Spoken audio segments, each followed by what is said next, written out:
Donc, très bien. Après le dal, nous allons voir le zal. Le zal, rappelez-vous bien, comme je vous avais dit, on met la langue entre les dents. C'est comme si on veut lire za, mais avec la langue, en mordant la langue, ça donne zal, za.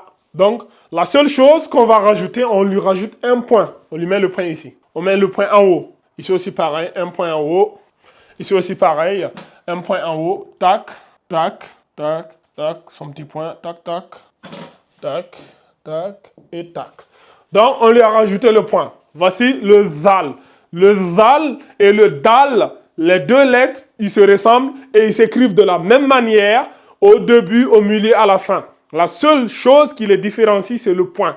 Le dal, il n'a pas de point et le zal, il a un point en haut au-dessus de la lettre. Donc, voici le zal. Donc, on a gardé la même structure, on lui a rajouté juste un point. Ces deux lettres-là, ils se ressemblent et ils se suivent. C'est super facile, hein, vous allez voir. Si vous vous rappelez bien au début, on avait le A, après on a le ba, le ta et le sa qui ont la même structure, la même manière de s'écrire. La seule chose qui les différencie, c'est les points. Pour le jim, le ha et le kha, ils se suivent, ils se ressemblent et s'écrivent de la même manière. La seule chose qui les différencie, c'est le point. Point en haut, point en bas et sans point. Et le dal et le zal aussi, voyez-vous. Les deux lettres, ils se suivent, ils se ressemblent et s'écrivent de la même manière. La seule chose qui les différencie, c'est le point. Le zal, il a un point et le dal, il n'a pas de point. Est-ce que vous voyez?